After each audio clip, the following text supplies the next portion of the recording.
আপনারা কষ্ট করে দাঁড়িয়ে নেই, তাতে আমাদের একটা মানসিক শান্তি পাব। সন্ধ্যা থেকে এ পর্যন্ত একাধিক বক্তাদের অজনসিয়ার শুনেছেন। আমি কি বলবো আল্লাহ ভালো জানেন, তবুও চটজলদি কোরআন শরীফের একটি আয়াত, প্রিয় রসুলের জবানে বর্ণিত একটি সংক্ষিপ্ত হাদিস আপনাদের কাছে পরিবেশন করেছি। আয়াত এবং হাদিসটাকে সামনে রেখেই আমি আমার নাতিদীর্ঘ বক্তব্য সমাপ্ত করব ইনশাআল্লাহ। শুরুতেই আমি আপনাদেরকে এই কথাটার প্রতি দৃষ্টি আকর্ষণ করি। আমরা জানি যে আল ইসলামু ইলমুদ্দিন, আল ইসলামু আদ-দীনুল ইলমি, ইসলাম হলো একটা জ্ঞানমূলক ধর্ম। এ ধর্মটা এলোমেলো কিছু নয়, বরং ইসলাম ধর্মের প্রতিটি বিধান জ্ঞানমূলক। যেটি করণীয় তাতেও রয়েছে জ্ঞান, যুক্তি, দর্শন। ব্যক্তি, সমাজ, রাষ্ট্র সব কিছুর উপকার। পাশাপাশি ইসলাম যে বিষয়গুলিকে নিষেধ করেছে, সেই নিষেধকৃত বিষয়গুলি যথাযথ যুক্তিসম্মত, জ্ঞানসম্মত। যেটাকে আমরা সহজে বোঝানোর জন্য বলি, ইসলামের প্রতিটি বিষয় আমাদের ক্যাশে লাগে, আমাদের মনে লাগে। মনের সঙ্গে খাপ খায় না এমনটা ব্যাপার নয়।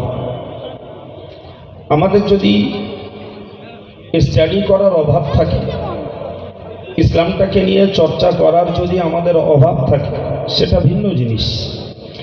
কিন্তু মূলত ইসলামী বিষয়ের জ্ঞানের অভাব নেই। এবার আমরা যে যতটা চর্চা করি ততটা ইসলামটাকে বুঝি। চর্চা যাদের কম, তাদের সে ব্যাপারে অভিজ্ঞতা, জ্ঞান বুঝও কম।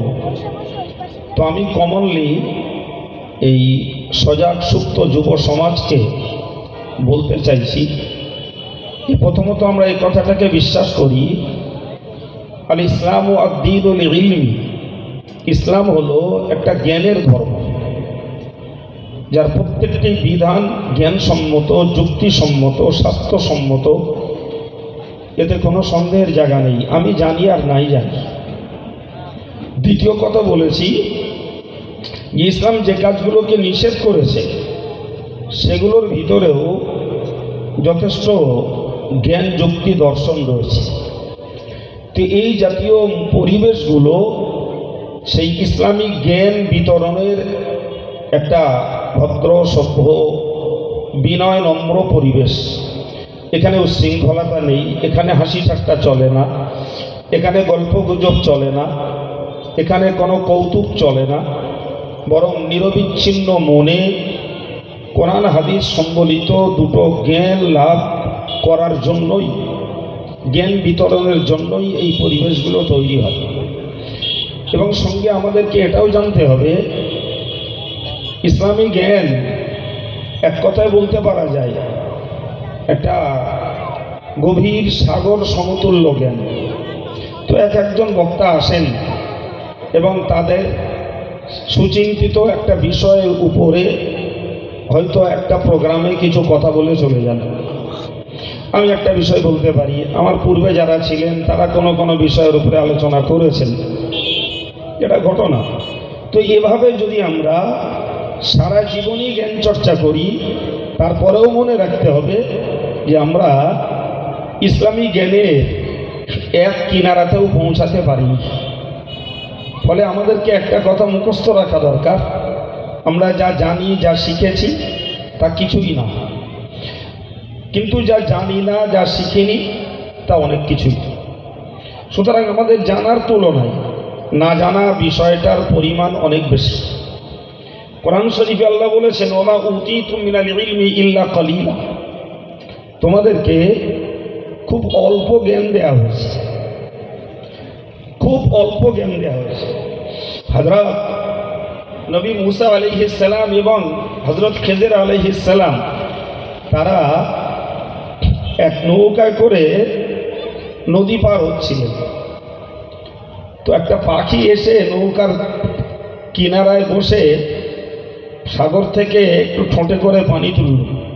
হযরত খেজর মুসাকে বললেন, দেখো মুসা, ওই পাখিটা এই সাগর থেকে তার ঠোঁটের দ্বারা যতটুকু পানি তুলেছে, তোমার এলেম আর আমার এলেম দুটিকে যদি সমন্বয় করা হয় তো আল্লাহর এলেম থেকে আমরা ওই পাখির ঠোঁটে করে পানি তোলার মতো এলেম সংগ্রহ করতে পারিনি।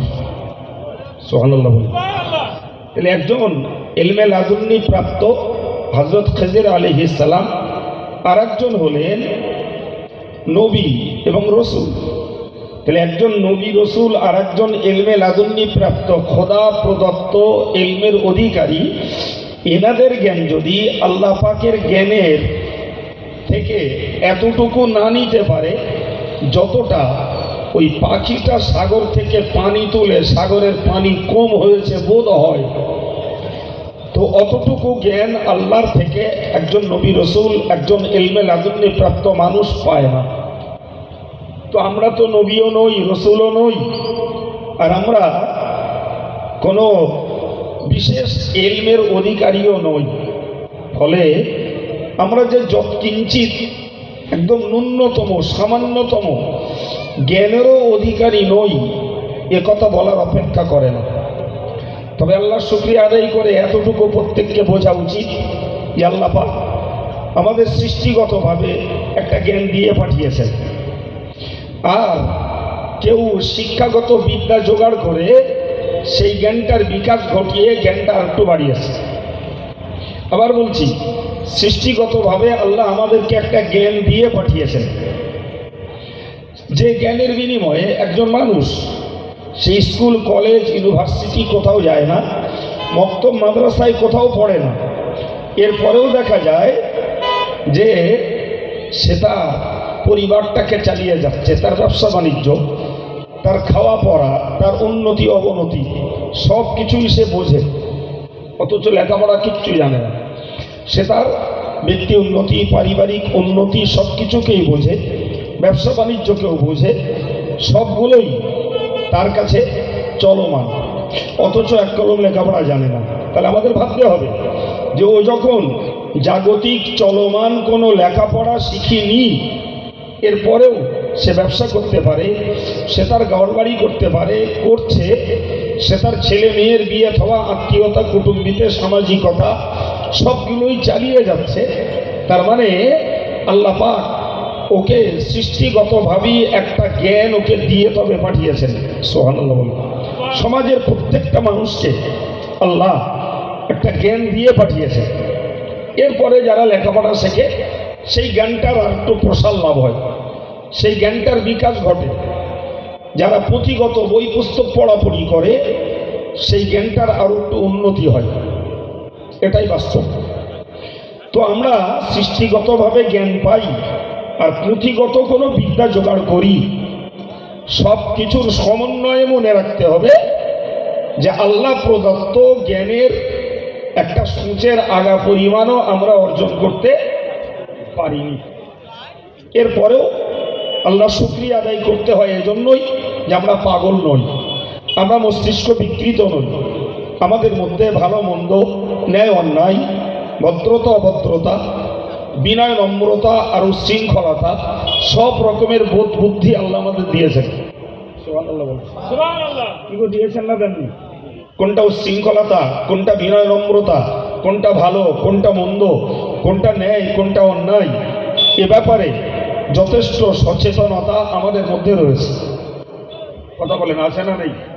এর জন্য আল্লাহ শুকরিয়া আদায় করা উচিত যে আল্লাহ আমাদের এতটুকু বোধ বুদ্ধি অন্তত দিয়েছেন বলেই লেখাপড়া না শিখেও আমরা আমাদের ব্যক্তি জীবন, পারিবারিক জীবন, সামাজিক জীবনটাকে চালিয়ে যেতে পারছি।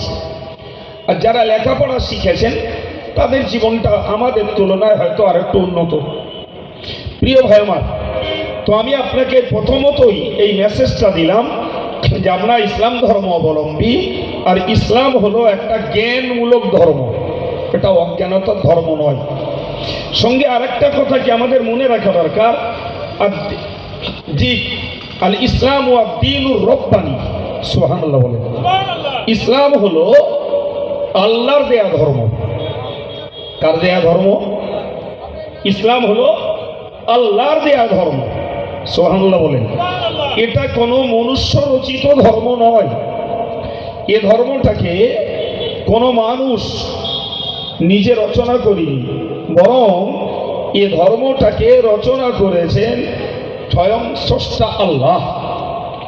এজন্য আমাদেরকে এই কথাটাও মনের মনি কোথায় গাঁথতে হবে যে আমরা যে ধর্মটাকে লালন করছি, আলহামদুলিল্লাহ, এই ধর্মটা আমার রবের দেয়া ধর্ম। সুবহানাল্লাহ বলেন। আর একটু মন খুলে বলেন, এটা কার দেয়া ধর্ম? আমাদের রবের দেয়া ধর্ম। যে রবকে আমরা রুকুতে যেয়ে বলি সুবহান রব্বিয়াল আযীম, সেজদায় যেয়ে বলি সুবহান রব্বিয়াল আলা, আমরা হাত উঠিয়ে বলি রব্বানা আতিনা, তো যেখানেই তাকাই সেখানেই আমরা রবের নাম নেই। সেই রবের দেওয়া ধর্মটাই হলো ইসলাম। তো আমি অন্য ধর্মকে নেগলেক্ট করছি না, অন্য ধর্মকে অবহেলার চোখে দেখছি না। যার ধর্ম তিনি পালন করবেন এবং তিনি তার ধর্ম আচরণের কৈফিয়ত তিনি দেবেন। তো আমরা যারা আল্লাহকে রব বলেছি, আল্লাহ আমার প্রতিপালক, এবং তার দেয়া ধর্মটাকে আমরা আমাদের ধর্ম হিসাবে স্বীকারোক্তি দিয়েছি যে ইসলাম আমার ধর্ম, আর এই ধর্মটা রবের দেয়া। সুতরাং আমাদেরকে একটা কথা খুব ভালোভাবেই মনে রাখতে হবে, এই ধর্মটা যখন রবের দেওয়া, এর ক্ষুদ্র থেকে বৃহৎ প্রত্যেকটা বিধান রবের সমর্থিত। সুবহানাল্লাহ বলেন। আবার একবার বলছি, এই ছোট থেকে বড় প্রত্যেকটা বিধান ওই আল্লাহর সমর্থিত। এর কথা মনে থাকবে যে যে বিষয়টাতে আল্লাহ পাকের সমর্থন নেই ওই বিষয়টা ধর্মীয় বিধান নয়। আবার মুখস্থ করুন, যেটাতে কোরআন হাদিস ইজমা কিয়াসের সমর্থন নেই সেটা নিশ্চিত ইসলামী বিধান নয়। এটাকে মুখস্থ করুন।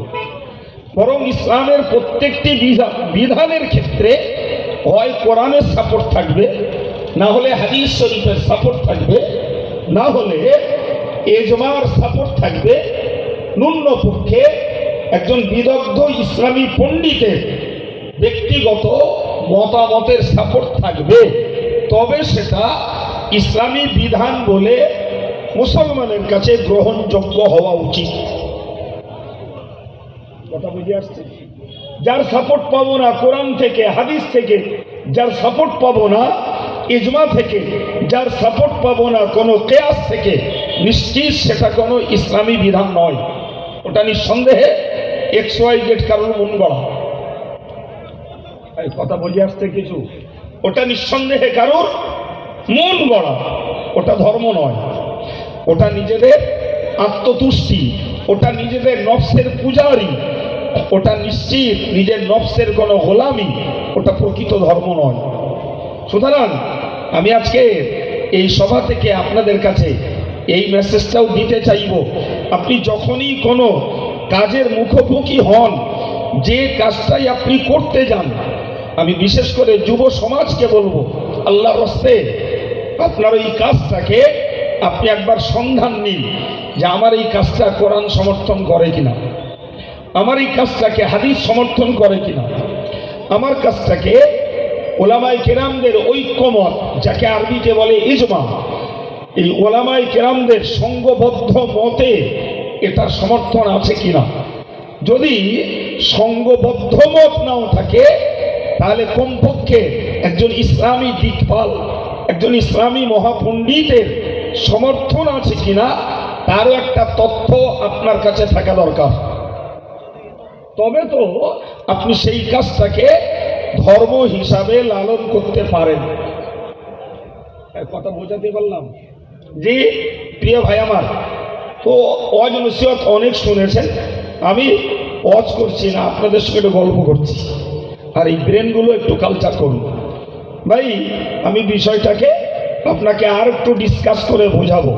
তা আমি এ পর্যন্ত কি বলেছি যে ইসলাম জ্ঞানমূলক ধর্ম, ইসলাম রবের দেয়া ধর্ম। সুতরাং এই ধর্মটা কারোর ব্যক্তি ইচ্ছায় চলে না বাবা। এর আদেশ বা করণীয় কাজের পিছনেও লাগবে কোরআন, হাদিস, ইজমা, কিয়াসের সমর্থন। আর যদি কোনোটা আপনি বর্জনীয় হিসাবে ত্যাগ করেন, বাদ দেন, তাহলে তার পিছনেও থাকতে হবে কোরআন, হাদিস, ইজমা, কিয়াসের কোনো সমর্থন। আপনি কিছু করবেন অথচ তার পক্ষে কোরআন, হাদিস, ইজমা, কিয়াসের সমর্থন নেই, আপনারটা ধর্ম নয়, ও কাজে সওয়াব হবে না। কিংবা আপনি কোনো কাজকে বাদ দেবেন অথচ সেই কাজটা কোরআন, হাদিস, ইজমা, কিয়াস কেউ আপনাকে বাদ দিতে সমর্থন করিনি, অথচ আপনি বাদ দিয়ে চলবেন, ভাই সেটাও নিশ্চিত কারোর জন্য শোভনীয় নয়, বরং ওটা অবশ্যই তার জন্য অপরাধ। কথা শুনতে পেয়েছেন? হ্যাঁ, এবার একটু চলুন, খুব ছোট ছোট করে দুটো একটা জ্ঞান নেই। বা ইনি শুরুতে কোরআন শরীফের ছোট্ট একটা অংশ পড়েছে। আল্লাহ পাক কোরআন শরীফের সূরা মুমিনুনের প্রথম থেকে কয়েকটা আয়াতে ইমানদারদের কতগুলি গুণাবলীর কথা বর্ণনা করেছে, যে যারা আল্লাহ বিশ্বাসী হবে তাদের ভিতরে কতগুলি জ্ঞান থাকতে হবে। তো আমি চটপট করে গুণগুলো একবার বলছি, তারপরে একটার উপরে কিছু ডিসকাস করব। ভাই, নাম্বার 1, যারা মুমিন, যারা আল্লাহ বিশ্বাসী, এদের ভিতরে থাকতে হবে নামাজের ভিতরে বিনয়, নম্রতা। নামাজটা শুধুমাত্র ফর্মালিটি রক্ষা করার জন্য নয়, নামাজ পড়ব একাগ্র চিত্তে, মনোনিবেশের সঙ্গে এবং বিনয় নম্রতার সঙ্গে নামাজ আদায় করা ইমানদারের একটা গুণ। নাম্বার 2 বলেছেন যে অনর্থক কাজ কথা থেকে মুখ ফিরিয়ে রাখা ইমানদারের একটা গুণ। নাম্বার 3, অর্থশালী যারা তাদের হিসাব কষে যাকাত আদায় করাটা ইমানদারের একটা গুণ। নাম্বার 4, যুবক যুবতী আর মুরব্বী যারাই হোক না কেন, এদের জন্য 4 নম্বরের মেসেজ দিয়েছে কোরআন, যে তারা তাদের গুপ্তাঙ্গকে হেফাজত করবে, গুপ্তাঙ্গকে হেফাজত করবে।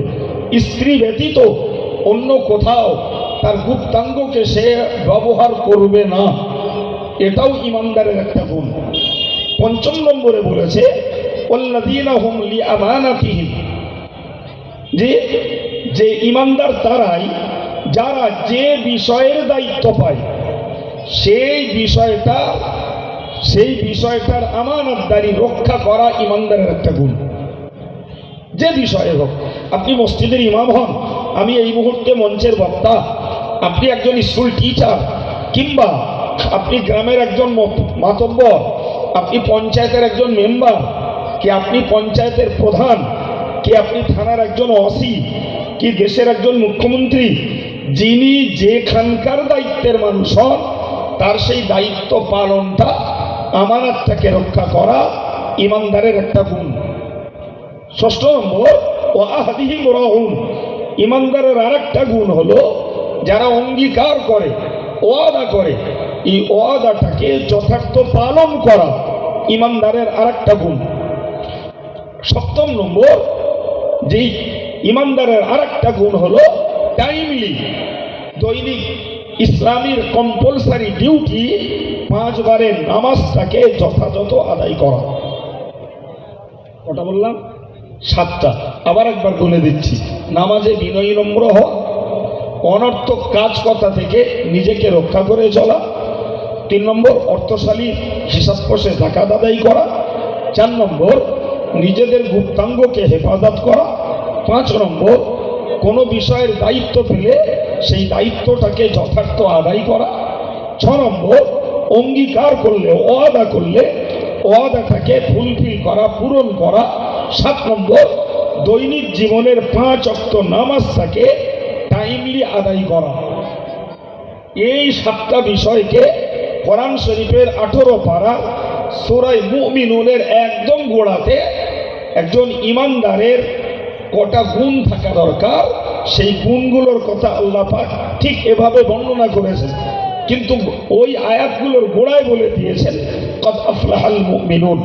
এই সপ্ত গুণবিশিষ্ট ইমানদার যারা হবে, আল্লাহ বললেন তারাই হবে সফল। সুবহানাল্লাহ বলেন, তারাই হবে এই গুণবিশিষ্ট ইমানদার যারা, তারাই সফলতা অর্জন করতে পারবে। প্রিয় ভাই আমার, এই সাতটার ভিতরে আমি একটা আপনার কাছে আজকের গোড়ায় পড়েছি, সেটা কি? ওয়াল্লাযীনা হুম আনিল লাগবি মুরিদুন। ইমানদার যারা, এরা অনর্থক কাজ কথা থেকে মুখ ফেরাবে। খুব ভালো করে মুখস্থ করুন। অনর্থক কাজ কথা, যে কথার কোনো মানে নেই, যে কাজের কোনো ফিডব্যাক নেই, যে কাজের কোনো কল্যাণ, কোনো ভালাই, কোনো মঙ্গল, কিচ্ছু লাভ হয় না। জি, যে কাজ, যে কথায় কোনো উপকার পাওয়া যায় না, এই জাতীয় কাজ কথা থেকে যে লোকটা নিজেকে বিরক্ত রাখতে পেরেছে, তিনি একজন পারফেক্ট মুমিন। সুবহানাল্লাহ। সম্মানিত ভাই, এই বিষয়টাকে নিয়ে যদি একটু ডিসকাস করি, তাহলে কতগুলো দিকে আমরা এটাকে ভেঙে চড়ে দেখতে পারি। নাম্বার ওয়ান, আমরা প্রচুর পরিমাণে যুব সমাজ রয়েছে যারা খুব বেশি বেশি অনর্থক, বাজে কথা, অপ্রয়োজনীয় কথা, মিথ্যা কথা, গীবতের কথা, চুগলির কথা, কোটনামি, দোষনামি, কারুর নামে মিথ্যা অপবাদ, এই জাতীয় অনর্থক কথাগুলো আমরা যথেষ্ট পরিমাণে এক শ্রেণীর পুরুষ এবং মহিলা যথেষ্ট ব্যবহার করি। সম্মানিত ভাইরা আমার, মনে রাখুন, আপনি মোমেনের গুণের অন্যান্যগুলো যদি আদায়ও করেন, কিন্তু একটা গুণের জায়গায় যদি আপনি দূষিত হন, একটি গুণের জায়গায় যদি আপনি অপরাধী হন, আপনার জবান সংযত নেই, আপনি জবানে গালি বন্ধ করেন না, মিথ্যাচারিতা বন্ধ করেন না, আপনার জবান দ্বারা আপনি অন্যের নামে মিথ্যা অপবাদ দেওয়া বন্ধ করেন না, আপনি আপনার জবান দ্বারা কুৎসা রটনা বন্ধ করেন না, আপনি আপনার জবান দ্বারা গান গাওয়াটাকে বন্ধ করেন না, আপনি আপনার জবান দ্বারা কোনদিনের তরেও গীবত গেল্লা চুগলিকে বন্ধ করেন না, আপনি যতই নামাজি হন কিংবা অন্যান্য গুণগুলো অর্জন করুন না কেন, কোরআনের আয়াত থেকে প্রমাণিত আপনি কিন্তু আল্লাহ পাকের কাছে পূর্ণ গুণের ইমানদার নন। তাহলে একটা দিক হলো যে একজনকে যদি পূর্ণ মুমিন হতে হয়, তাহলে তাকে এই জবানের অসঙ্গতি, জবানের অপব্যবহারটাকে বন্ধ করা দরকার ভাই। অথচ জবানের অপব্যবহার কি পুরুষ সমাজে কি নারী সমাজে একটা অংশ রয়েছে যাদের কাছে জবানের অপব্যবহার বন্ধ নেই। সম্মানিত ভাইরা আমার, ছোট্ট আয়াতটুকুর তাফসীর করি, আমি আমার আলোচনা শেষ করব। ভালো করেই মনে রাখুন, হাদিস শরীফে এসেছে রাসূল করিম সাল্লাল্লাহু আলাইহি ওয়াসাল্লাম বলেন, ও সাহাবীরা তোমরা মনে রাখো, মাইয়াজমানুলি মা বাইনা লিহিয়াহি ওয়া মা বাইনা রিজলাইহি আজমাল্লাহুল জান্নাহ। হুজুর বলেছেন, এ সাহাবীরা, যে লোকটা আমার পক্ষ থেকে দুটি জিনিসের জামিনদার হবে, আমি রাসূল বলছি, আমার পক্ষ থেকে যে লোকটা দুটি জিনিসের জামিনদার হবে, আমি রাসূলুল্লাহ ওই লোকটার জন্য জান্নাতের জামিনদার হব। নাম্বার ওয়ান, মা বাইনা লিহিয়াহি, তোমার এই দুই ঠোঁটের মাঝখানের যে অঙ্গটা, তুমি এইটার দায়িত্ব গ্রহণ করো, এটাকে অপচয় করবে না।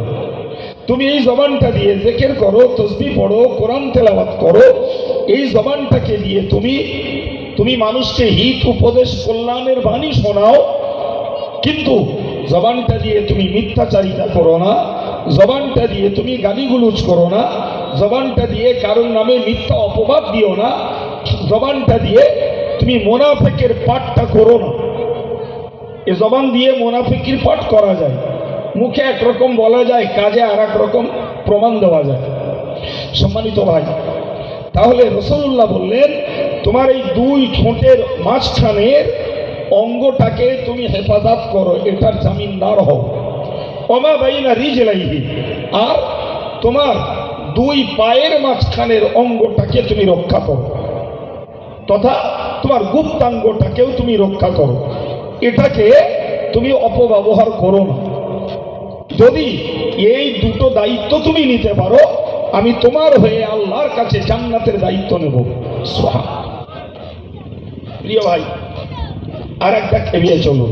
তাহলে আমরা এই অনর্থক কথা থেকে বাঁচবো, এটা আমাদের একটা ডিউটি। সম্মানিত ভাইরা আমার, ভালো করে মনে রাখুন। আমি সঙ্গে আপনাকে আরো একটা কথা বলবো। আরেকটা সাইড রয়েছে অনর্থক কাজ। অনর্থক কাজ, যে কাজের কোনো মানে হয় না। যেমন খেলা একটা অনর্থক কাজ, যে কোনো প্রকারের তামাশা একটা অনর্থক কাজ। বিশ্বাস করুন, আজকে সারা পৃথিবীটাকে যে ইহুদিরা পরিচালনা করছে, প্রিয় ভাই, সমগ্র জগতের ইলেকট্রনিক্স মিডিয়া সব তাদের হাতে। এরা আজকে এই ইন্টারনেটটাতে এমন কিছু প্রোগ্রাম ভরে দিয়েছে যাতে যুবক যুবতীদের শিক্ষা, তাদের চরিত্র এবং তাদের ধর্ম আচরণ সবগুলোই ধ্বংস, একটাও থাকে না, সবগুলোই। সব থেকে বড় দুঃখের কথা হলো আজকের যে মাল্টিমিডিয়া সেটগুলো আমাদের হাতে উঠেছে। জি, মুরব্বীগুলো বড় জোর ইনকামিং আর আউটগোয়িং ফোন করতে আর ফোন ধরতেই ব্যবহার করে।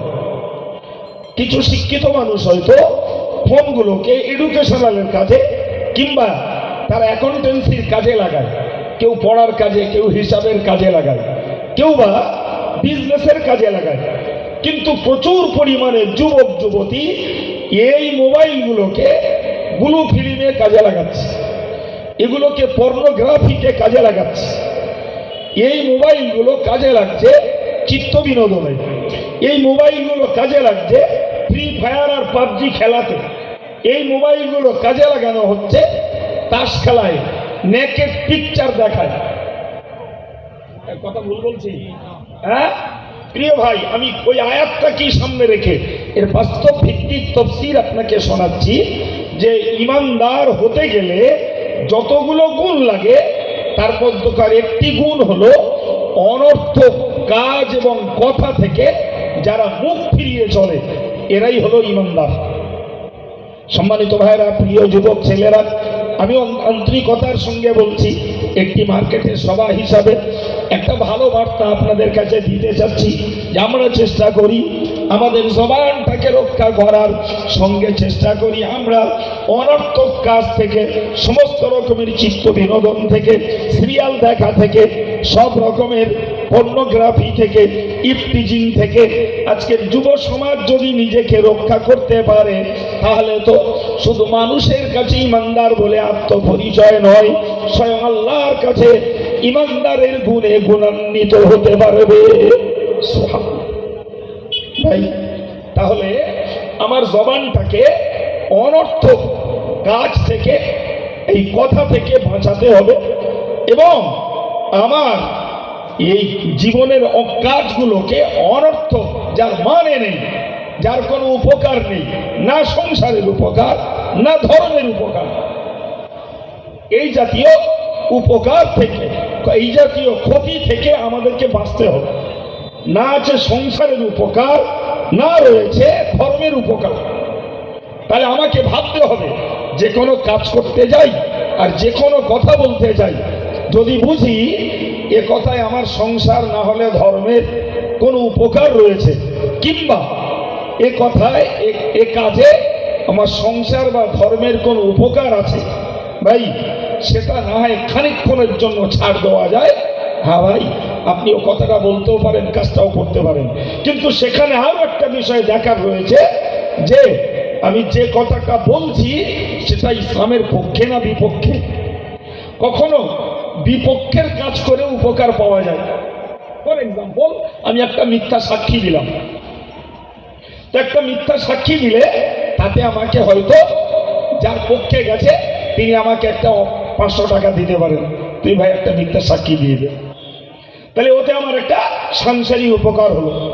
অথবা আমি একটা অনর্থক কাজ করলাম, ফর এক্সাম্পল, একজন যদি ভালো খেলোয়াড় হয়, তো যারা খেলা পাগল তারা তাকে বড় করে নিয়ে খেলা শোনে, খেলা দেখে, আর ওর বিনিময়ে 2000, 5000 কি 10,000, 20,000 একটা অঙ্কের টাকা সে ওর ভিতর দিয়েও ইনকাম করে।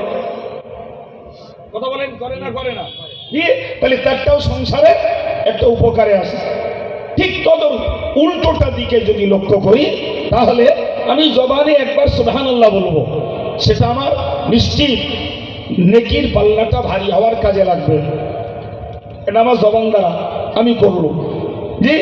কিন্তু অথবা আমি অন্য একটা কাজ করব, জবানে কিচ্ছু করব না। মনে ভাবুন, এই রাস্তা দিয়ে একজন ভাই চলতে চলতে তার গাড়িটা লোড ছিল, তিনি পড়ে গেছেন। আমি ছুটে গেলাম ওই ভদ্রলোককে উঠে দাঁড়াতে, তার মালগুলো আবার সোজা করে দিতে আমি সহযোগিতা করলাম। ওই কাজটাতেও তো আপনার জন্য সহজ রয়েছে,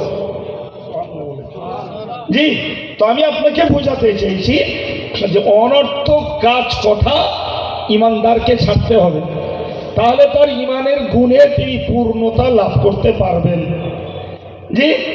আর যদি আমি অনর্থক কাজ কথা না ছাড়তে পারি, তাহলে আমি অন্য গুণে যদিও ইমানদার, কিন্তু একটা ঘাটতি থাকার জন্য আমি পূর্ণ ইমানদার হতে পারবো না। সম্মানিত ভাইরা আমার, মনে রাখুন, আমি আপনাকে আরো একটা কথা বলি। আমাদের যে কানটাকে আল্লাহ দিয়েছেন, এর তো মূল কাজ হলো শ্রবণ করা, শোনা। আমি আব্দুল কাইয়ুম কথা বলছি, আপনাদের কানে শুনছেন, পাশ দিয়ে গাড়ি যাচ্ছে, হর্ন মারলে কানে শুনতে পাবো। ভাই আমার, মনে রেখে দিইনি, এ কানটা শোনার জন্য আমাকে মনে রাখতে হবে, আমি যদি অনর্থক কিছু শুনতে যাই, অনর্থক কিছু যদি শুনতে যাই, কান আমার কিছুক্ষণের জন্য তৃপ্তি পাবে, মজা পাবে, কিন্তু যাতে আমার না আছে সংসারের কোনো লাভ, না রয়েছে আমার ধর্মের কোনো লাভ।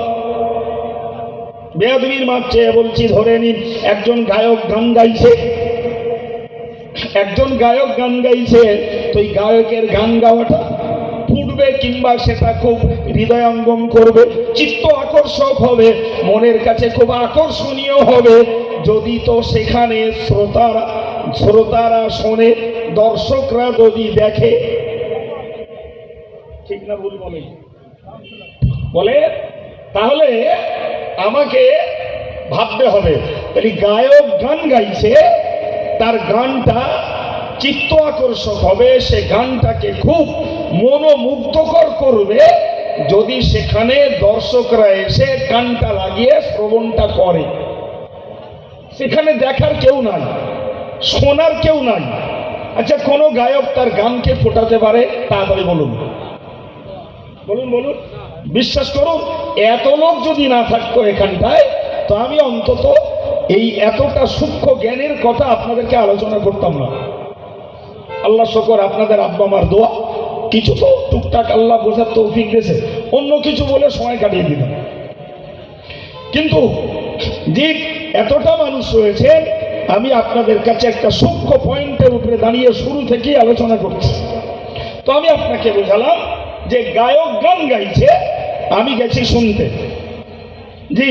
তাহলে গায়ক তার কথাটাকে খরচ করছে অনর্থক কাজে, তার মানে ওতে রয়েছে পাপ।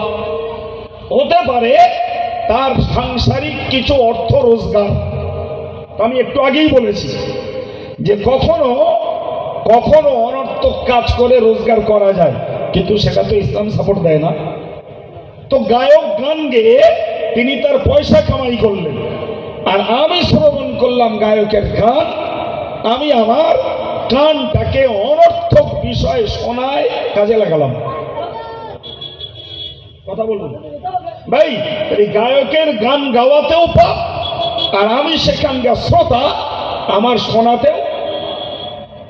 আরে আপনারা এই যে কথাগুলো শুনছেন, ওকে হাত দিয়ে বলবেন আমার এই আলোচনায় সওয়াব আছে না নাই? আর আপনারা শুনছেন, এতে আপনারা সওয়াব পাবেন না পাবেন না? অবশ্যই, জি। কিন্তু একটা গায়ক গান গাইবে, একজন গায়ক গান গাইবে, আর আমি গান শুনবো, না রয়েছে তার সওয়াব, না রয়েছে আমার সওয়াব।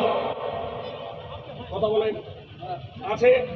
হ্যাঁ, আপনাকে আবার পুনরায় একটা কথা স্মরণ করিয়ে দিচ্ছি, মনে রাখতে হবে আমরা যে ধর্মটাকে পালন করি এ ধর্মটা রবের দেয়া ধর্ম।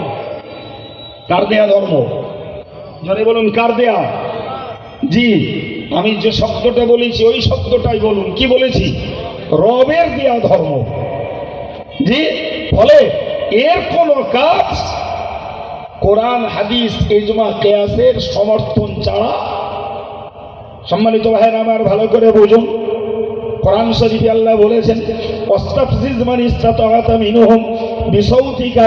আল্লাহ ইবলিসকে বলেছিলেন, ওরে ইবলিস, তুই তোর সুরেলা কণ্ঠে, তোর গানের আওয়াজে, তোর সুরের আওয়াজে তুই মানুষকে পথভ্রষ্ট কর। এই আয়াত থেকে বুঝতে পারা যায়, মুফাসসিররা লিখেছেন, আল্লামা কুরতুবী উল্লেখ করেছেন, গান হারাম, বাজনা হারাম, এবং সর্বোপরি মনে রাখা দরকার এক কথায় ওই সমস্ত সুর স্বর হারাম যে সুর এবং স্বরের ভিতর দিয়ে মানুষের কোনো সওয়াবের দিক নাই, শুধুই রয়েছে চিত্ত আকর্ষণ, মানুষকে উতালা করে তোলা, মানুষকে উদ্গ্রীব করে তোলাই হলো যে সুরের মূল উদ্দেশ্য। ওই সুরে তো সওয়াব ছাড়া পাপ রয়েছে, সওয়াব তো তাতে নাই। সম্মানিত ভাইরা আমার মনে রেখে দিন, তাহলে আমি আমার জবানটাকে অনর্থক কাজ কথায় যেমন ব্যবহার করতে পারি না, আমি আমার অঙ্গগুলোকে অনর্থক কাজে খরচ করতে পারি না। এই ইমানদার মনে রাখা দরকার, আমি আমার কানটাকে অনর্থক কথা শোনায়ও খরচ করতে পারি না। পারি? জোরে বলেন, পারি? জি, সম্মানিত ভাইরা আমার মনে রাখুন, আমি প্রসঙ্গত আপনাকে এবার আরেকটুখানি বলি। আজকে এই ইসলামী পরিবেশগুলো, ইসলামী মাহফিলগুলো যেখানে ছিল মূলত হেদায়েতের বার্তা দেওয়ার মূল দায়িত্ব, এটা কিসের জন্য? হেদায়েতের বার্তা, মানুষকে সরল পথের দিশা দেওয়া, মানুষকে জান্নাতের পথ দেখানো, মানুষকে জাহান্নাম থেকে বাঁচানো। এবার এক একজন বক্তা ওঠেন, তার চিন্তিত বিষয়ের উপরে তিনি মানুষকে একটা বার্তা তার সময়ের মধ্যে তিনি দেন, এটাই তো নাকি? তাহলে মূল লক্ষ্য হলো এই খরচা করে মানুষের কাছ থেকে তাদের কষ্টোপার্জিত অর্থকে সংগ্রহ করে মানুষের কাছে কোরআনের বাণী, হাদিসের বাণী মানুষের কাছে দেওয়া দরকার। জান্নাতের আগ্রহ এবং জাহান্নাম থেকে বাঁচার মতো কিছু টিপস মানুষকে দেওয়া দরকার। আজকে ভাবতে অবাক লাগে, বর্তমান সময়ের এই ইসলামী মাহফিলের একটা নতুন ফেতনা আমদানি হয়েছে। সে ফেতনাটা হলো মঞ্চগুলোতে শিল্পীদের দিয়ে ওয়াজের পরিবর্তে গজল শিল্পীদের গজলের ঝংকার, যেটা এক কথায় বলতে পারা যায় দুধের স্বাদ ঘোলে মেটানো, অর্থাৎ গানের স্বর আর সুর গজলের ভিতর দিয়ে মেটানোর জন্যই আজকে ইসলামী মঞ্চগুলোতে গায়কদের আমদানি হয়েছে। কথা বলেন প্রিয় ভাই আমার, এখন আপনি বলুন, আমি আপনাকে জিজ্ঞাসা করি, ভাই পুরা কালে রসুল থেকে শুরু করে সাহাবা, তাবেঈন, তাবা তাবেঈন, ইমাম, মুজতাহিদ, ওলিউল্লাহ এবং মাওলানা, মুফতি, এই মুহাদ্দিস, মুফাসসির, ফকিহ, মুফতি, এই জাতীয় যারা ধর্মের দায়িত্বশীল বিভিন্ন বিভাগীয় ব্যক্তিত্ব, তাদের টোটাল লাইফে গজলের ভিতর দিয়ে হেদায়েতের কোনো রেকর্ড নেই। কথা শুনতে পাচ্ছেন? হেদায়েতের কোনো রেকর্ড নেই। ভাই টোটাল রসুলের জমানা থেকে শুরু করে অদ্যাবধি কোন পীর, বুজুর্গ, আলেম, মাওলানা, মুফতি, মুহাদ্দিস, মুফাসসির, ইমাম, মুজতাহিদ কারোর জীবনের রেকর্ড নেই যে তিনি গজলের ভিতর দিয়ে মানুষকে হেদায়েতের বার্তা শুনিয়েছেন। কথা ঠিক বলছে না ভুল বলছে? আজকের যুগে ইসলামী মঞ্চগুলোতে এই যে শিল্পীদের আমদানি, যে শিল্পী শব্দটা মূলত ছিল সিনেমা জগৎ, তা আজকের এসছে ইসলামী মাহফিলে। শুধু তাই নয়, সেই শিল্পীদের এক একজনের ঝংকার দেখে নতুন নাম তাদের আবার জড়ো সংযোজন হয়েছে ডিজে। তাদের নামে লাগাচ্ছে ডিজে অমুক। এই কথা শুনতে পাচ্ছেন? হ্যাঁ ভাই, যখনই একটা শিল্পী দিয়ে গজলের ঝংকার তোলা হচ্ছে, ভাই নাম্বার ওয়ান সব থেকে বড় ক্ষতি হলো মানুষের মনের ভিতরে খোদা প্রীতি, আল্লাহর মহব্বত, মারিফত, রসুলের মহব্বত এবং নিজের অন্তরটাকে দিনের জন্য নিবেদিত করার মতো শান্ত মনোযোগ শেষ। ওতে কোনো শান্ত মনোযোগ নেই। দ্বিতীয়ত, ওই সুরের আওয়াজে মেয়েদের পর্দা শেষ, কিচ্ছু নেই। একদম সরাসরি মেয়ে ছেলে, যুবক ছেলে সব একদম ময়দানে হাজির। জি, আচ্ছা, যে মজলিসটাতে যুবক যুবতীর আমদানি, যে মজলিসটাতে ঘরের বউদের আমদানি, যে মজলিসটাতে চলছে শুধুমাত্র সুরের ঝংকার, কালকে ওই মজলিসের মৌলবী মেয়েদের পর্দারজ করতে পারবে? হ্যাঁ ভাই, আর ওদের কাছে কি ওয়াজ আপনি দেবেন যে ওয়াজের বিনিময়ে ওদের হৃদয়টা কোরআন হাদিসের প্রতি আকৃষ্ট হবে? সে মন তো উতলা হয়ে গেছে। সম্মানিত ভাইয়েরা আমার, কোরআন শরীফে মহান আল্লাহ জানিয়েছেন, ওমা আল্লামনাহু শি'রা ওয়া মা ইয়ানবাগী লা। হে বিশ্বমানব, তোমরা মনে রাখো আমি আল্লাহ তোমাদেরকে জানিয়ে দিলাম, ওমা আল্লামনাহু শি'রা ওয়া মা ইয়ানবাগী লাহু। ওগো নবী, ওগো দুনিয়াবাসী মানুষ, তোমরা মনে রাখো আমি আমার নবীকে কবিতা শেখাইনি, আমি আমার নবীকে গজল শেখাইনি, আমি আমার নবীকে কোনো শিল্পী বানাইনি। একবার জোরে বলুন সুবহানাল্লাহ। নবীর জন্য উচিত নয় গজল গাওয়া, নবীর জন্য উচিত নয় কবিতা আবৃত্তি করা, বরং তোমরা মনে রাখো নিশ্চিত আমি যে তাকে পাঠিয়েছি এটা উপদেশে ভরা কোরআন। কোরআন মানে হলো অবশ্যই পাঠযোগ্য। জোরে বলুন। আমি পাঠিয়েছি কোরআন, যার মানেই হলো অবশ্য পঠিতব্য, অবশ্যই পাঠযোগ্য, আর ওই কোরআনটাই হলো টোটালটাই উপদেশ। সুবহানাল্লাহ বলেন, আর একটু জোরে বলেন। প্রিয় ভাই আমার, তাহলে এ থেকে বুঝতে পারা যায় আমার নবী শিল্পী ছিলেন না, আমার নবী গায়ক ছিলেন না, আমার নবী কবিতা পাঠক তিনি ছিলেন না। আল্লাহ বললেন আমার নবীকে আমি কবিতা শেখাইনি, বরং আমার নবীর কাছে দিয়েছি যে কোরআন, যার মানেই হলো অবশ্য পাঠযোগ্য বিষয়, আর তাতে রয়েছে উপদেশ ভরা।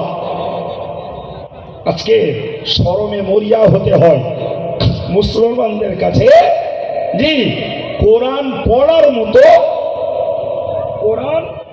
পড়ার মতো ইচ্ছা আগ্রহ তৈরি হয় না। আজকে হাজার হাজার যুবক যারা কারীদের সুরের কেরাত শোনার জন্য পাগল, হাজার হাজার যুবক যুবতী যারা শিল্পীদের সুরেলা কণ্ঠের, ডুয়েট কণ্ঠের গজল শোনার জন্য পাগল। প্রিয় ভাই আমার, বুঝতাম যদি এই মুসলিম কমিউনিটি এরা যদি কোরআন শুনে, কারীদের সুন্দর সুন্দর ট্রেনিং এর কেরাত শুনে নিজেরা যদি একটু কোরআন পড়তে আগ্রহী হতো, তাহলে বুঝতাম হ্যাঁ কারীদের কেরাত শুনে এর একটা লাভ করেছে। যদি গায়কদের গজল শুনে যদি যুবক আর যুবতীগুলো যারা পর্দার মাথায় লাথি মেরে প্রকাশ্য সামনে চলে এসেছে স্টেজের সামনে, ভাই এরা যদি ওই গজলের মর্মগুলো যদি এরা জীবনে কাজে লাগাতো, তাহলে বুঝতাম হ্যাঁ ভাই এই বক্তৃতা কথা প্রসঙ্গ দিয়ে হেদায়েতের একটা দিক, আর এই গজল বলেও হেদায়েতের একটা দিক, কিন্তু তা তো নয়।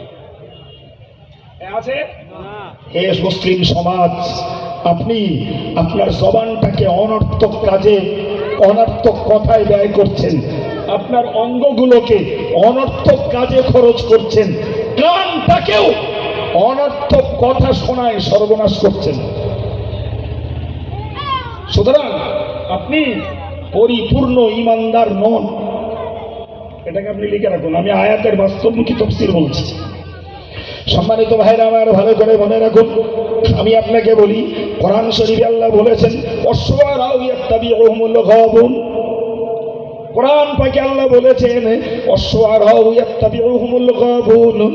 আমার আল্লাহ পাক কোরআন পাকে বললেন, ও দুনিয়াবাসী মানুষ, তোমরা জেনে রাখো, কবিদের, গায়কদের, শিল্পীদের পিছনে তারাই ঘোরে যারা বিভ্রান্ত, যারা অজ্ঞ, যারা মূর্খ, তারাই হলো সুর পাগল। খুলুন কোরআন।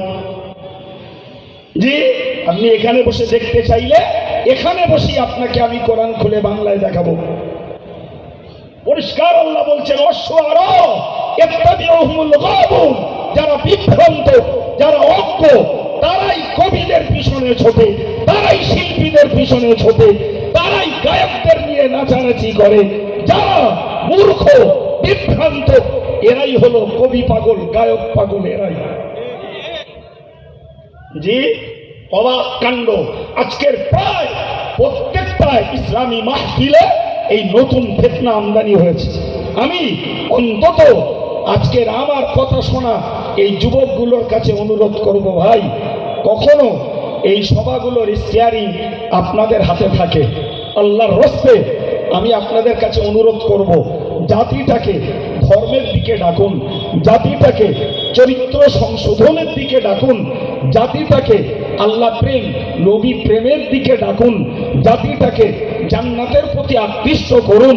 দয়া করে এই শিল্পী দিয়ে আগুন লাগিয়ে জাতিটাকে আরো ধর্ম বিমুখী করে দেবেন না। জি, সম্মানিত ভাইরা আমার, খোদ আল্লাহ নবীকে বলছেন, খোদ আল্লাহ নবীকে বলেছেন, আলাম তারা আন্নাহুম ইয়াকুলুনা আলাম তারা আন্নাহুম ফি কুল্লি ওয়াদিন ইয়াহিমুন। ও নবী, তুমি কি দেখো না? ও নবী, তুমি কি দেখো না? আন্নাহুম ফি কুল্লি ওয়াদিন ইয়াহিমুন। তারা প্রত্যেকটা কল্পনার ময়দানে ঘুরে ঘুরে বেড়ায়। কারা? কবিরা, শিল্পীরা। জি, দুর্ভারতে বসে আমি ভাবিতে পারি না, জি, কবে আমি যাব সোনার মক্কা মদিনা। এসব কি বলে বলে কল্পনা। কবি ভাবেন, জি, কবির ভাবনা। জি, বাঁচতে যদি না পারা যায় বেলাল ভালোবাসা, মরুর বুকে মিটে কি যায় তোমায় দেখার আশা। আরে নবীর ভালোবাসা দেখাচ্ছিস, তোর পাত্রে মাথা বন্ধ, নবীর কি আছে না? কি সুন্দর করে গাইছে, আর এরা মেয়ে মরদ নাচতেছে। দিল যে আমার ঝলসে গেল, নবী দেখা দাও, দয়া করে নবী তুমি আমায় দেখে নাও। তোর দিল ঝলসাচ্ছে এরা। বলেন বলেন, যে গাইছে তার দিল ঝলসাচ্ছে? ডাহা ডাহা কাঁচা কাঁচা মিথ্যা কথা গাইছে, আর ছেলের সুর শোনার জন্য হাজার হাজার টাকা জাতির কাছ থেকে কালেকশন করে তাদেরকে সেবা দেওয়া হচ্ছে, আর পর্দার মাথায় লাথি মেরে যুবক যুবতী একাকার হচ্ছে। জি, এই জন্য আল্লাহ পাক বলেছেন, আলাম তারা আন্নাহুম ফি কুল্লি ওয়াদিন ইয়াহিমুন। ও আমার নবী, তুমি কি দেখো না? ওরা কল্পনার জগতে ঘুরে বেড়ায়। সবথেকে মারাত্মক কথা হলো ও আন্নাহুম ইয়াকুলুন মা লা ইয়াফআলুন। ও নবী, শিল্পীদের কাজ হলো, গায়কদের কাজ হলো এটাই, ওরা মা ইয়াকুলুনা মা লা ইয়াফআলুন, যা করে না তাই নিজেরা বলে। এই কথাটাও কোরআনে আল্লাহ দিয়েছেন, ও আন্নাহুম ইয়াকুলুনা মা লা ইয়াফআলুন, নিজেরা যা করে না তাই বলে।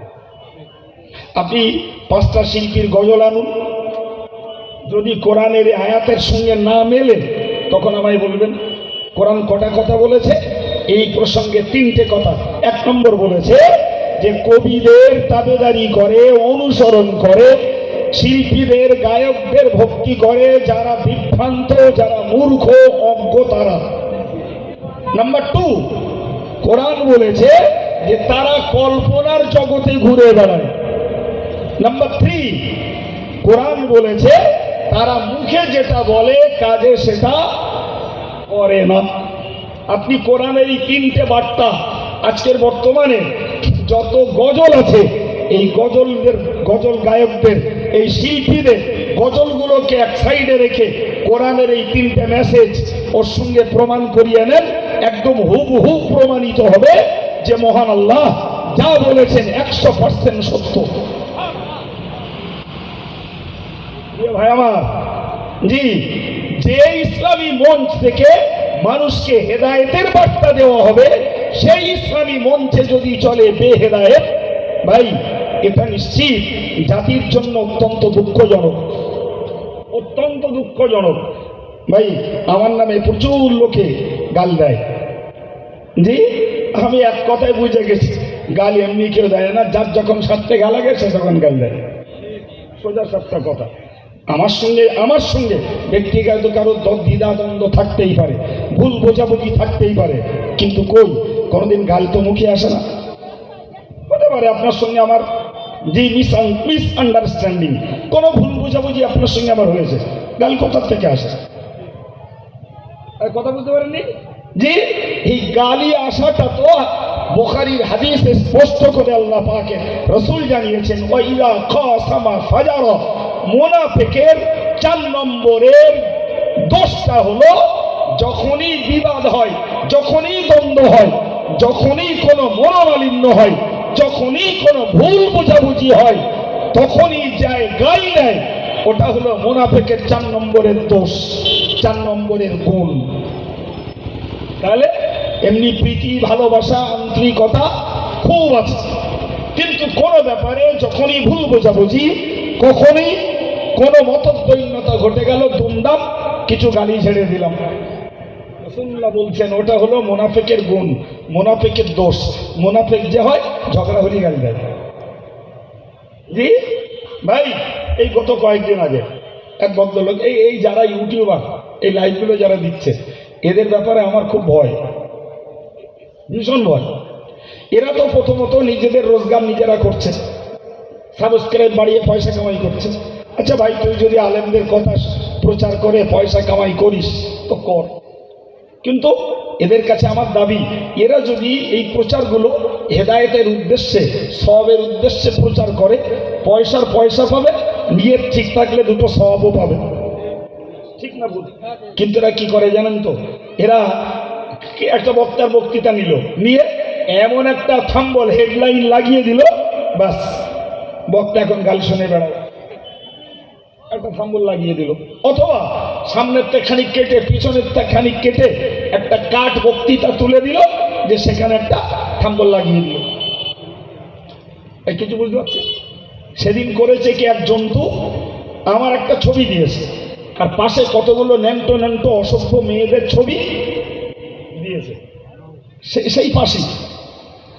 এখন আমি জানি না, আমাকে দেখি হুগলি থেকে, হাওড়া থেকে ফোন করছে। আমি ফেসবুক কিছু চালাইনি ভাই, ও আমি পায়খানার থেকেও ঘৃণা করি ওরে, সত্যিকারের কথা, যারা করে। যদি বলেন কেন ঘৃণা করেন, ভাই আজকে সারা পৃথিবীতে ইন্টারনেটের মতন এত চিটিং সিস্টেম আর কিছুতে নেই। আপনি একটা ভালো সুন্দর সুপুরুষ, আপনাকে বানিয়ে দিল, দাড়ি নেই, গোপ নেই, কিচ্ছু নেই, ন্যাংটারটা মধ্যে লোক, ওরাই পারে। এই কথা বলেন হ্যাঁ কিনা? জি ভাই, আপনি ভালো বসে আছেন, একটা সুন্দরী টলটলে সত্যদোষী যুবতীকে আপনার পাশে বসিয়ে দিল, যে কাইম সাহেব একটা যুবতী মেয়ের হাত ধরে রয়েছে, বাস সোশ্যাল মিডিয়াতে ভাইরাল হয়ে গেল। তারপর দিন থেকে কাইম সাহেবের নামে, জি, কেউ কবরে দে সবরেসানি করতেছে, কেউ শ্মশানে দে বাড়ি এসছে। এ কাজ কেনা পারে? এরাই তো। জি প্রিয় ভাই, তো আমাকে ফোন করছে, আমি বলি ভাই আমি খবর রাখি না। তো বলছে হুজুর আমি তাদের ফোন করেছি, তো তারা বলছে যে যাদের নামে করেছি তারা কিছু বলে না, তোমারা তো জ্বালা করতেছ কেন? আর ওই ছেলেটা আমার বললো। তো পরে মাতিন সাহেব বিষয়টা জেনে তাকে ডাক করিয়ে এলো, সে খুব অনেকটা স্বীকার করেছে। গত এক সপ্তাহ আগে, এক সপ্তাহ মানে গত বুধবারের দিন, আমি হাওড়া জেলায় একটা সভায় গেছি, এখন ওখানে একটা ছেলে লাইভ দিচ্ছে। আমি খবর রাখি না, ও জন্তুটাকে চিনিও নে, তবে ছেলেটাকে এইটুকুনি চিনি, ও আমার শত বক্তৃতা লাইভ দিচ্ছে। আমার ড্রাইভার থেকে এসে বলছে, বলে হুজুর ওই সে শয়তানটা যে আপনার ছবির পাশে ওই মেয়ে ছেলের ছবি দেবে।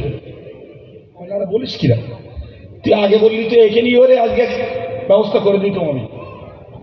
তো বলছে না, আমার কাছে খুব হাত পায়ে ধরাধরি করছে যে তুমি হুজুরি আমার চিনিয়ে দিও না, দিনে আমার মার খেতে হবে, কিছু করতে নেই, করে ফেলেছি। করিনি কেন? তো বলছে হুজুর এই শিল্পীদের বিরুদ্ধে বললো, তাই সেই মেয়ে ছেলেদের বিরুদ্ধে বললো, তাই সেই আগে করিস। যে কত বড় পাকা শয়তান! তুই করবি পয়সা কামাই, তো হুজুর কার বিরুদ্ধে বলেছে তাতে তোর কিরা? কথা বলে, হ্যাঁ, হুজুর কার বিরুদ্ধে বললো না কার পক্ষে বললো ওটাই তোর কি? তুই সাবস্ক্রাইব বাড়াবি, পয়সা কামাই করবি, তা তোর কাজ তুই করিয়ে বাবু, তোর তো বাধা দিচ্ছি না। কিন্তু এই যে সর্বনাশ, তুই তো পয়সা কামাইও করবি, জাহান্নামেও যাবি। এই যাবে না, যাবে না?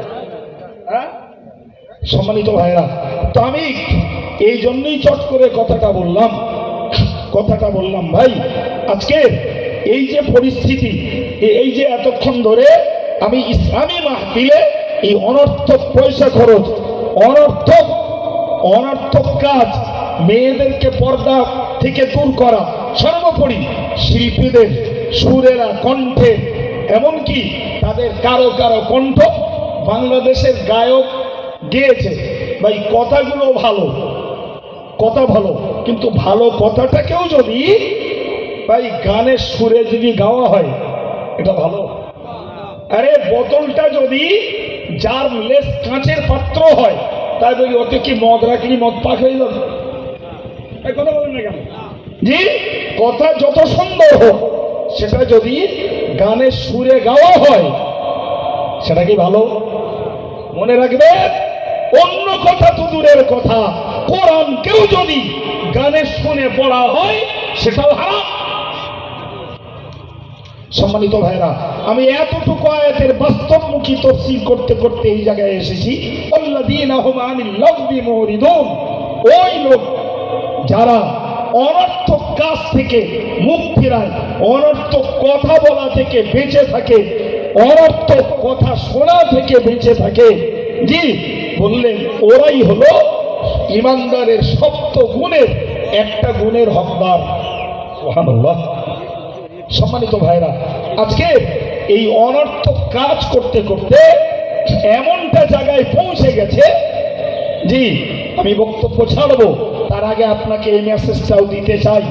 এই অনর্থক কাজ করতে করতে মেসেজ পৌঁছে গেছে কোথায় জানেন ভাই? খুব ভালো করে বুঝে রাখুন। রাসূলুল্লাহর জমানায় একজন ভালো গায়ক ছিল, নাম তার আনজাসা, অত্যন্ত সুমধুর তার স্বর।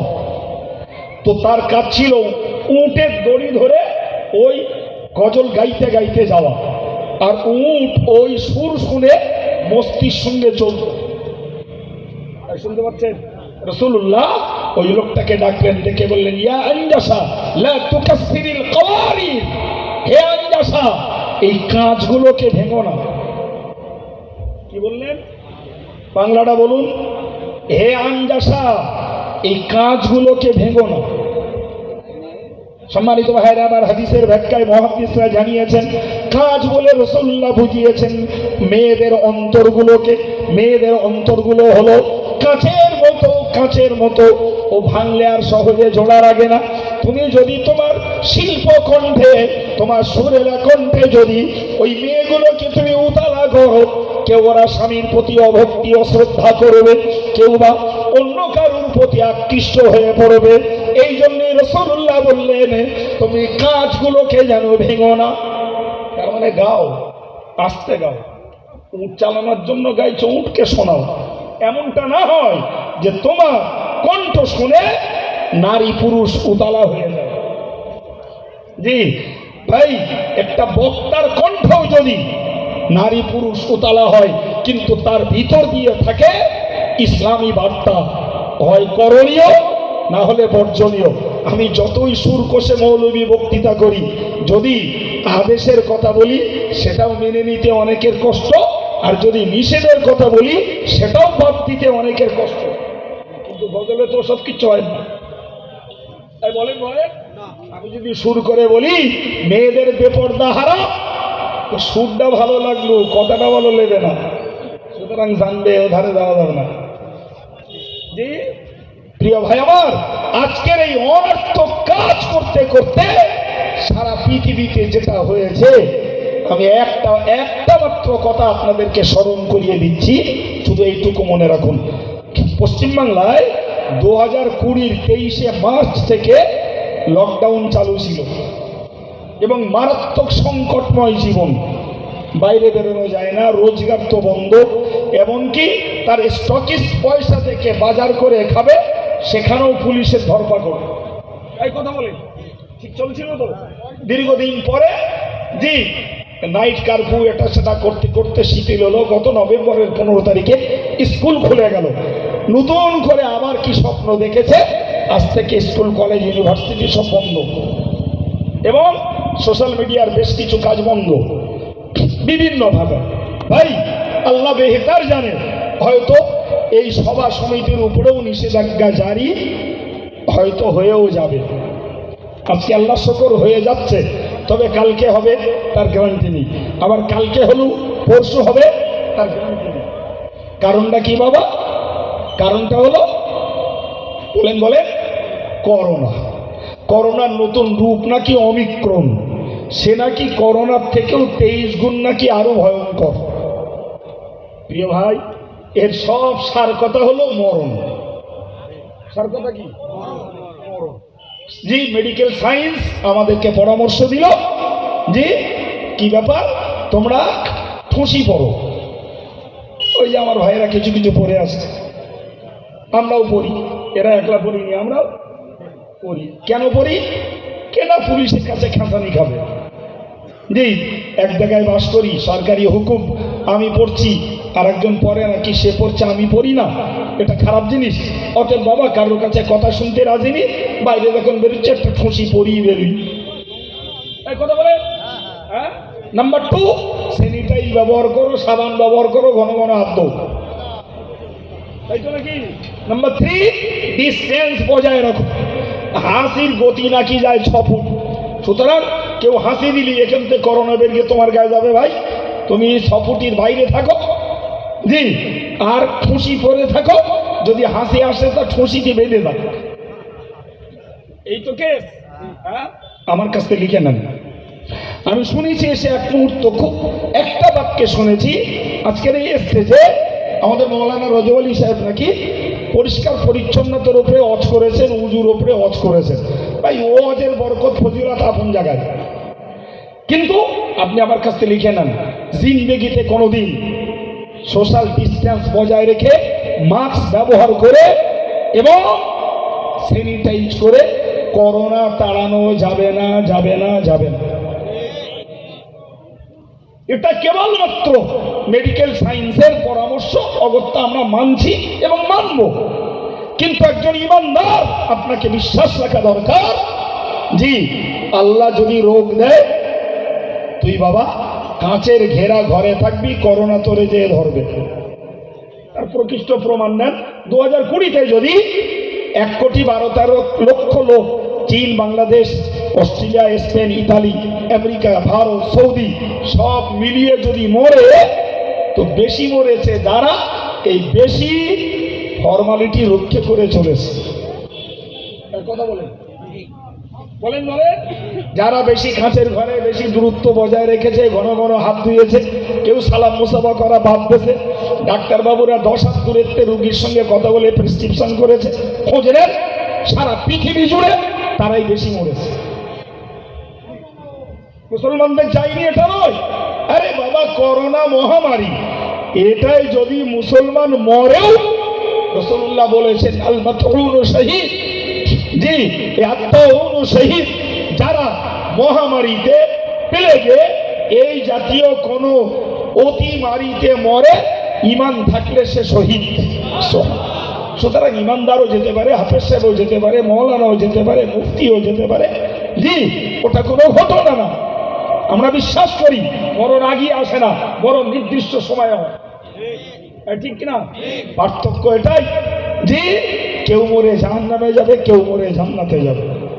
তো ইমান যদি ঠিক থাকে, তাহলে করোনায় মরুক, ডেঙ্গুতে মরুক, এইডসে মরুক, জি যদি সে গুটি বসন্তে মরে, ক্যালকাটা ফিভারে মরে, যাতে পারে সে মরুক, ইমান যদি ঠিক থাকে সে শুধু মরবে না, শহীদের মর্যাদা নিয়ে মরবে এবং জান্নাতে যাবে।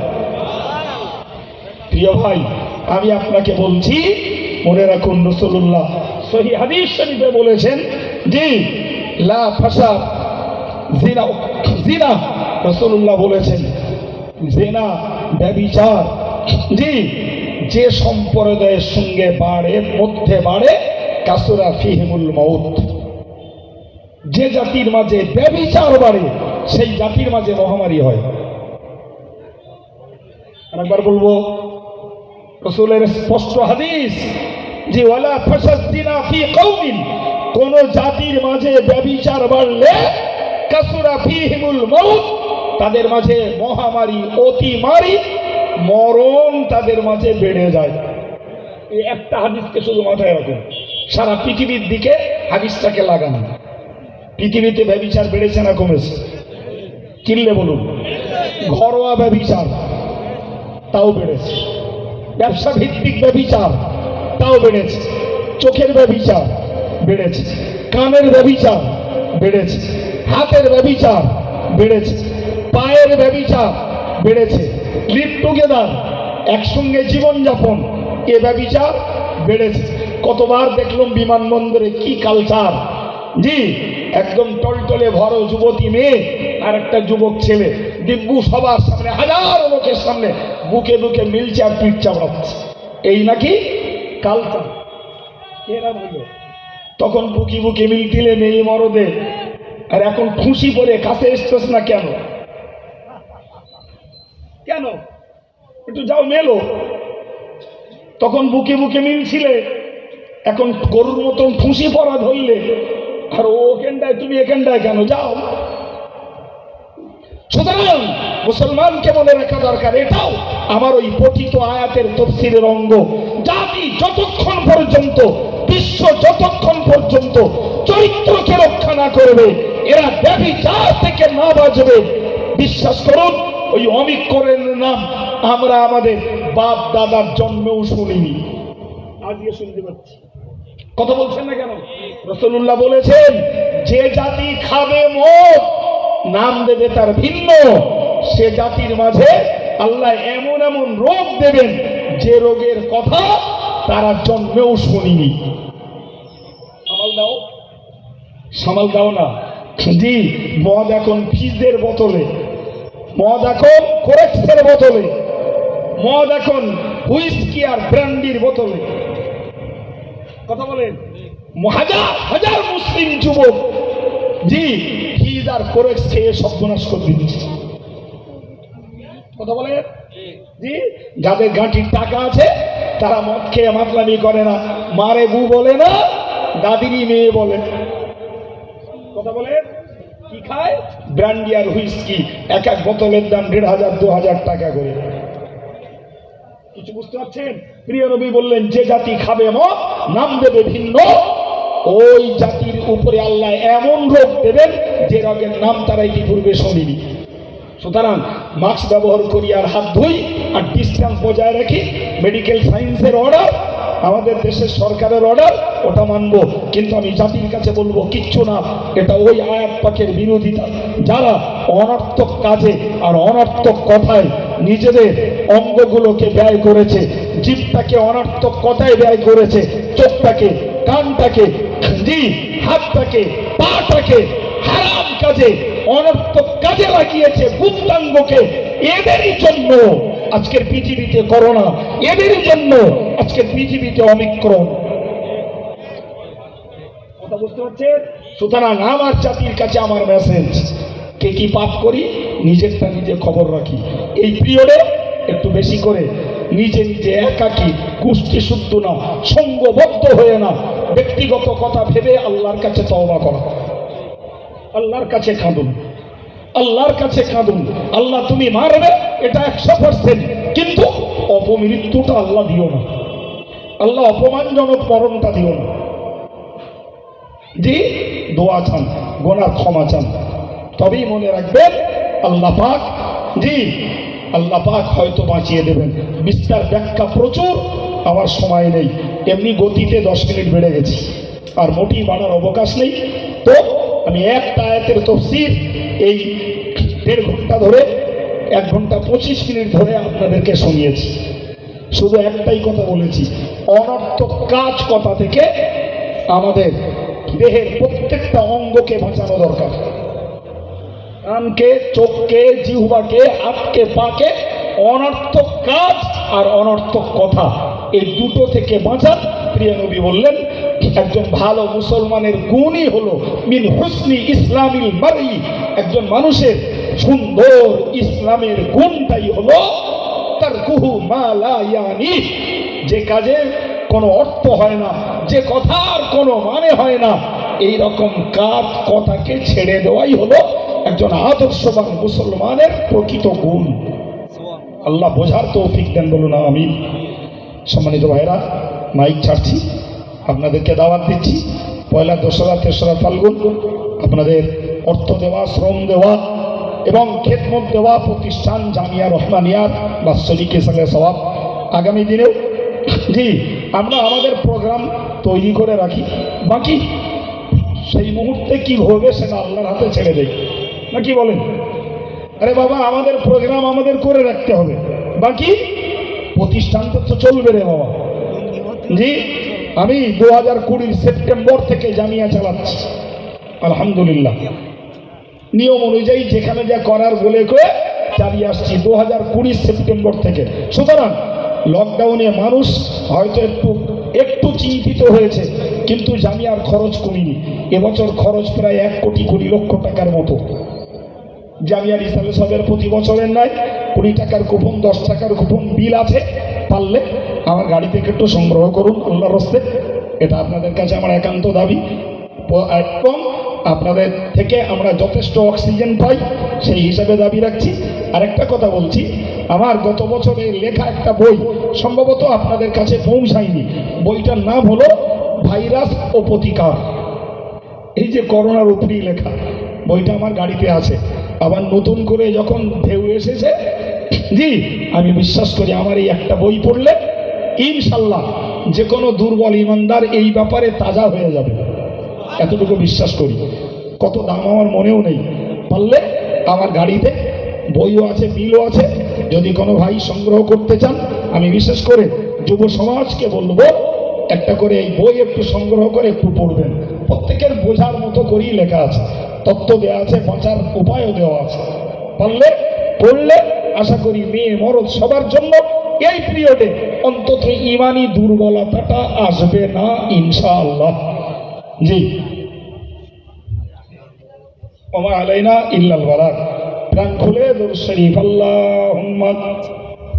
আলহামদুলিল্লাহ, এতক্ষণ পর্যন্ত সিরাতাজ মহামান্য মুফতি সাহেবের হুজুরের কাছ থেকে আপনারা কোন হাদিসের সমন্বয়ে খুব গুরুত্বপূর্ণ আলোচনা